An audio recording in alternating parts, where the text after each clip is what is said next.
Gracias por ver La Esquina de Jody. Thank you for watching Jody's Corner.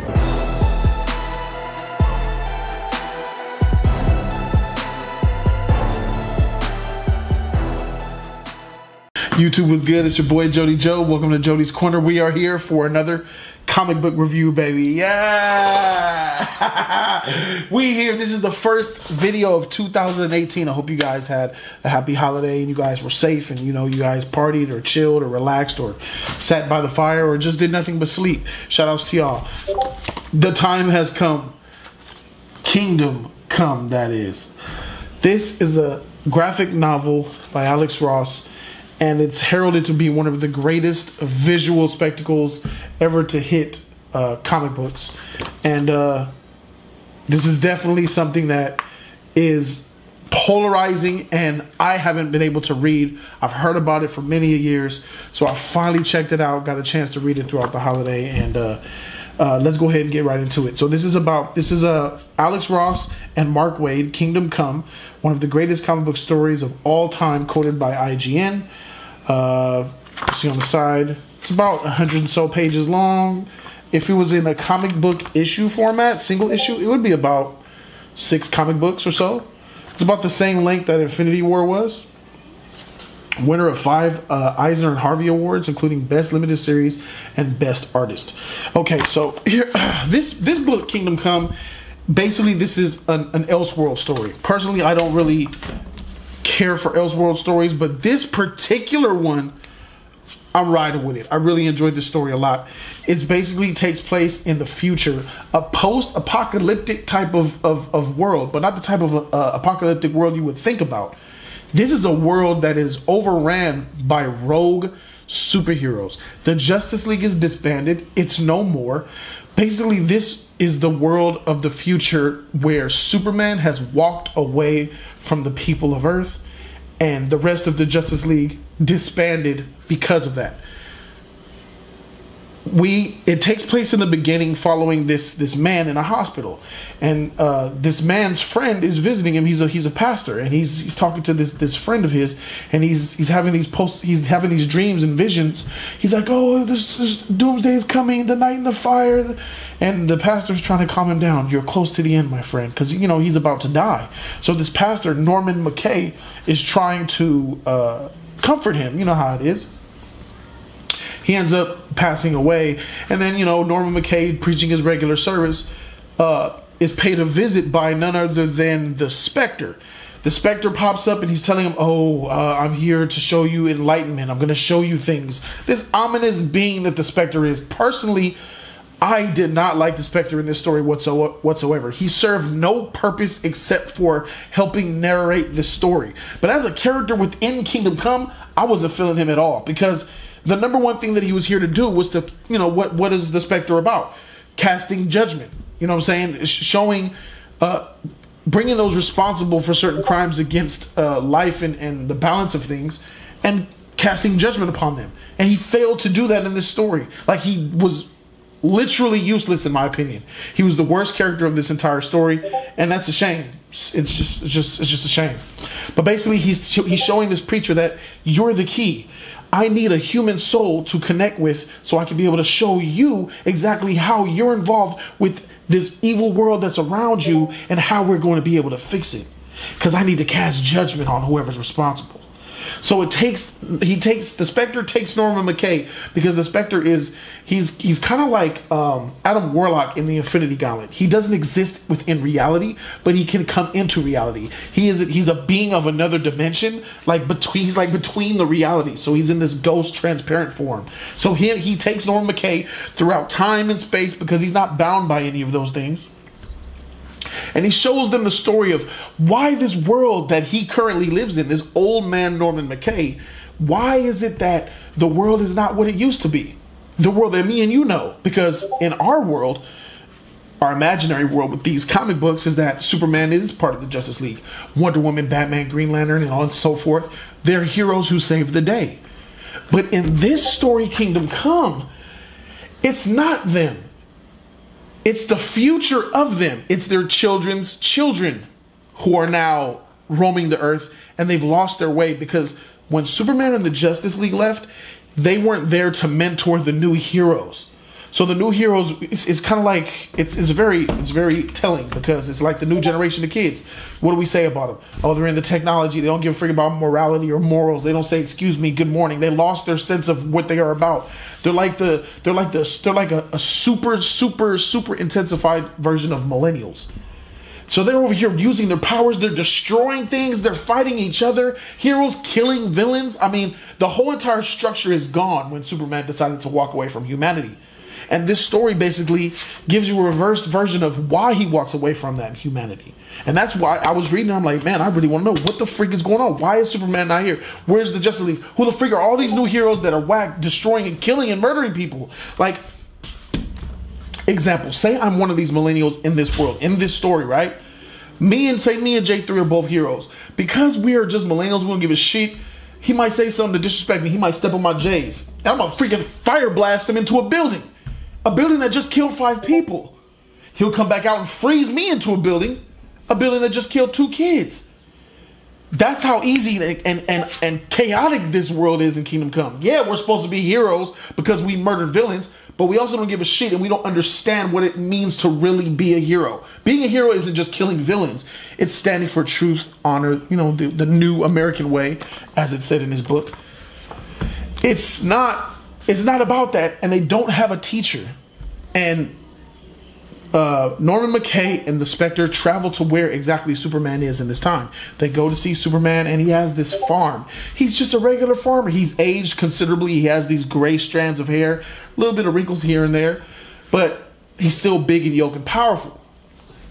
So powerful, guys, that even in this state, in this instance, in this story, Kingdom Come, this Superman is one of the most powerful Supermen that I've ever read.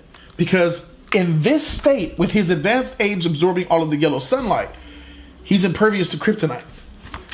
Now, that's some shit. Because what? He's been alive easy over 100 years in this story. So his solar radiation absorption for all those decades was able to evolve in such a way to where it became immune to the effects of kryptonite. And it was also explained in the story how powerful he actually is. So basically, he's just wasted away. He's a hermit. He's like Luke Skywalker in The Last Jedi. He's on his farm just trying to grow crops in this virtual world that doesn't really exist, because Kansas does not have real vegetation, because there's a person in this story who's kind of the villain. His name is Magog. He was the one who usurped Superman when he chose to leave. Years ago, I believe it was 10 years that Superman has been gone in this story. So 10 years ago, what led Superman to leave, a person named Magog took that place. And his ideologies were much different than Superman's. And it's these new generation of heroes that kind of mirrored what Magog's belief was. His belief was, if you're going to do me wrong and you're going to do wrong, I can murder you if you don't stop. That line is gone. So Magog believed, yeah, I'll kill if it means to stop crying. And that's where everything got twisted up, because this world's Superman was not Superman. It was Magog. Superman and the Justice League in this world were considered retro, old, and behind the curve, not up to date with the times. They're just irrelevant. So it's really awesome how they told that story. So this person, Magog, actually had an instance where half of Kansas, most of Kansas, all of Kansas, I believe, was destroyed. It was poison in an explosion where millions of people died. And the vegetation was done with radiation, and it was all messed up, and there was no life and no growth anywhere. His house was destroyed, and Superman had to build it back up, and he was just living a life of seclusion. And then it shows Wonder Woman coming to pay him a visit. Wonder Woman says, "Hey man, how's everything going? You know, they're kind of romantic together." So at this point, Superman and Wonder Woman are like a couple, in a way. So she's basically saying, you need to come back. The world is worse than it's ever been. You need to come back. You need to come back. We need to get this together. Wonder Woman's keeping that hope alive that they need to bring order to the earth, and Superman's just not having any part of it. And the more I read and I see about why is Superman turning his back on the human society, the more I'm flipping these pages. I'm like, oh my God, what's going on? I just can't wait to get to. I'm like, yeah, what's going on? So basically, this story finally it finally gets to a place where the anti-hero heroes of this world are destroying this bridge, and this cable car gets destroyed in their commotion like every day, because Wonder Woman gave him that pep talk, and then, you know, people were gonna die, and out of nowhere it just shows Superman just comes and saves the day, and he shows up with that black. He just shows up with this black. The art was beautiful of it. The shot where it shows him coming down from the sky with his black and red and blue. Really nice, man. It was, you know, I kind of felt like, okay, and everybody was so like, oh my God, Superman is back. It's been 10 years. Superman is back. And I just love the ideal that he came with. And a lot of that scene right there where Superman returned and he started to say, he said, I'm back. Order will resume. All of you heroes who have lost your way, I will show you the way. If you don't come with me, then I will detain you and you will be dealt with. I'm going to show you heroes what being a hero is about. Get with it or you know, be dealt with. And I loved it because it reminded me of Henry Cavill in Justice League when he came back and everything was all, I'm here, Lois. Everything will be fine. And a little bit of that in there that I thought about. So yeah, Superman is back. And then once they heard Superman was back, everybody came back who was alive still. Because where's the rest of the Justice League? Well, basically, Wonder Woman was outcast from Themyscira. Because when Superman walked away from humanity fell into this dark age that it's in. The Themyscirans, their Hippolyta and the hierarchy of Themyscira deemed her unworthy to be the leader, and they stripped her of her Amazonian heritage, and they stripped her of her titles and everything. So she was outcast. She couldn't return back to Themyscira. She was shunned because she failed man's world. Green Lantern, who has a fortress in outer space, was just an old, frivolous man waiting for problems to happen cosmically. He wasn't really dealing with Earth. He was just waiting for cosmic threats to he was helping out every now. He was dealing with the cosmic stuff. Flash. He was still fast, and he was only, he left, when Superman left, he went to go do his thing in his city. He basically was still the protector of his city and nothing else. And Batman, well, Batman has a lot going on in this story. He's an old, frivolous man. He looks to be about 90 years old, between 80 and 90 years old. Dude is old. He's got these machines to help hold him up. He has a metal brace around his body that helps him move and stuff, but he's still the same douchebag Batman, you know what I'm saying? He's adapted to the darkness of this world while the rest of the Justice League walked away. Batman stayed on the stead front, and he actually invested. He couldn't wear the cape and cowl no more because he was done, but what he did was he created technology, bat robot police patrols that police all of Gotham, and basically he controls the city with his technology, which is pretty smart, and I get that. That's what's up. That's pretty much everybody that I could think of. Manhunter was in this story, but he was too damaged from all of the chaos that he's been through over the years, so he was relegated to anything. Billy Batson as Captain Marvel was on the opposing team because Lex Luthor was still alive. Lex Luthor was working with the government at this point, and Lex Luthor's master plan after the Justice League returned, because they all came and followed Superman again. Once Superman came back, they all came back, and they're starting to go. They went country to country, city to city, checking everybody, checking all those misguided heroes, sometimes beating the shit out of them, sometimes talking to them. But he said, join us, I'll show you the way. They said they went city to city, growing, taking new heroes in. And some of the heroes didn't want to listen to Superman and them, so they needed a place to find where they could find refuge to be against Superman. And that was definitely where Lex Luthor came in. He was working for the government, and he actually had all of the anti-heroes a part of his master plan. His master plan was to defeat the Justice League using the anti-heroes, and above all else, believe it or not, Bruce Wayne as Batman. Lex Luthor and Bruce Wayne had a deal in this story, and I was shocked. I said, what the freak? So Batman's basically was like, he was mad at the League for leaving. That was his excuse. He was mad at the League for leaving and leaving him alone. And he knew that he had to do this deal with Luthor in order to bring a new world order, balance back to the world where superhumans and metas don't belong making rules and laws. He wanted it to be about the government. The government should make the rules and the laws. And that's where him and Luthor agreed. And that's where they made their deal. They still didn't trust each other. They said, "Don't cross me, Luthor." They kept, but they were working together against Superman and the Justice League and everybody else. So that was shocking. I'm like, Batman, you piece of shit. So anyway, Wonder Woman was at war, was kind of at odds with Superman throughout the story, because Superman wanted to be just and fair, while Wonder Woman wanted to be a little bit more savage. When these heroes didn't want to conform, Wonder Woman wanted to force them into conforming or be destroyed. And they were at odds with that. Superman's like, you can't do that. She's like, you're not living in the time. We need to get this world in check. And the way you're doing it, trusting everybody, is not working. So there was a clash there between those two.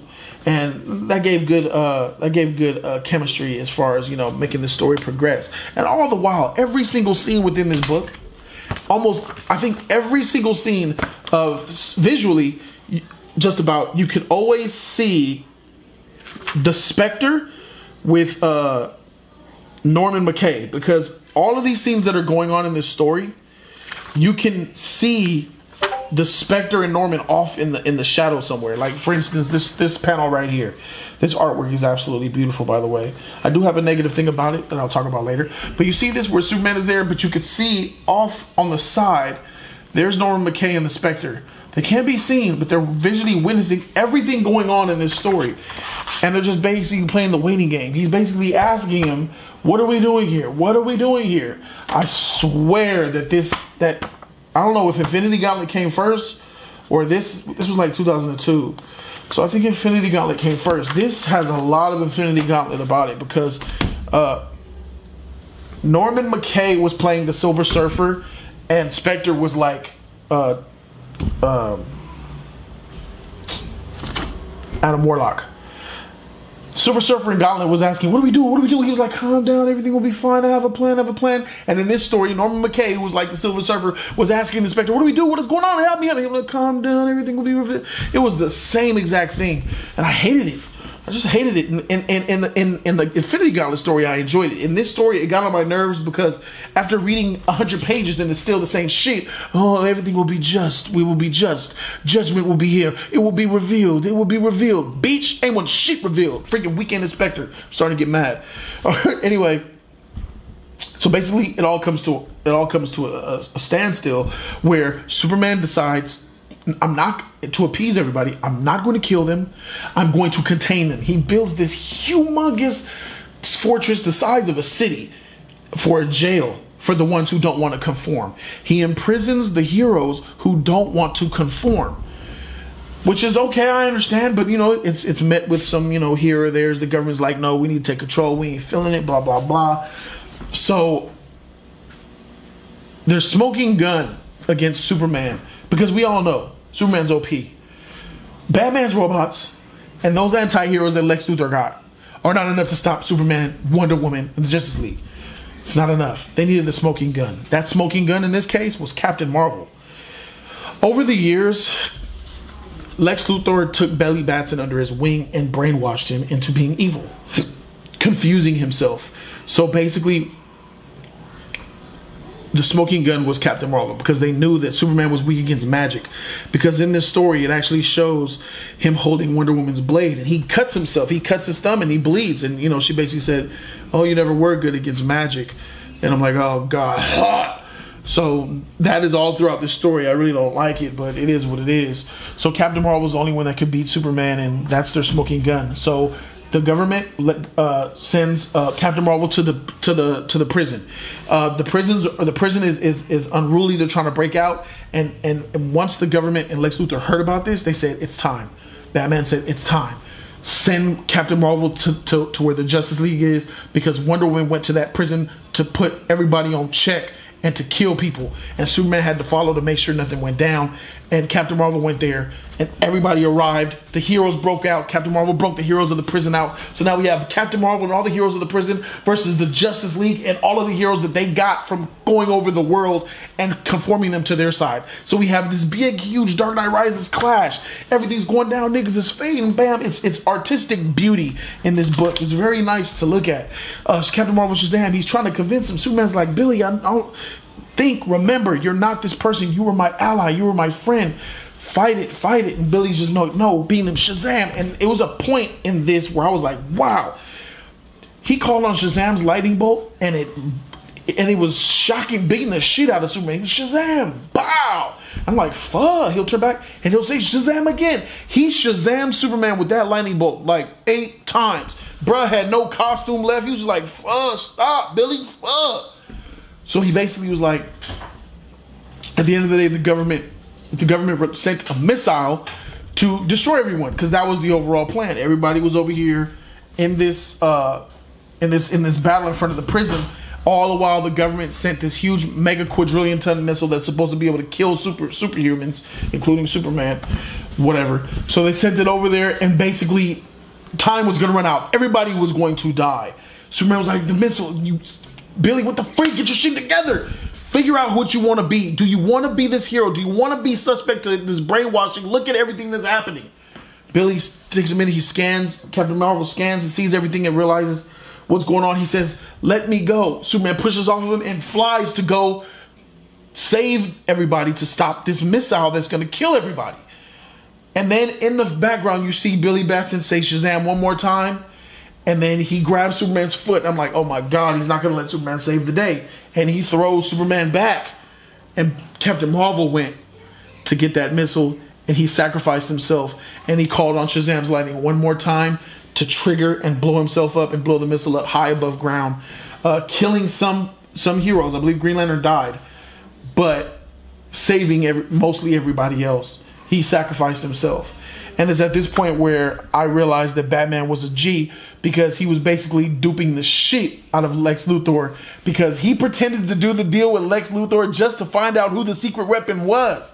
Because Batman knew that this is not enough. He befriended Luthor to see what his real secret weapon was in order to fight the League. Once he found out it was Captain Marvel, he punched the shit out of Lex Luthor, bruh. Lex Luthor ran like a little bitch. He said, yeah, I wanted to find out what it was. Come here, you son of a bitch. Lex Luthor was fat in the story, but that dude had wheels, bruh. By the time Batman punched him to the floor and looked to the side to look out the window what was going on and shit, he looked back. That nigga Lex Luthor was hitting the corner already. That nigga was fat and running old. Shout out to Luthor for having those wheels.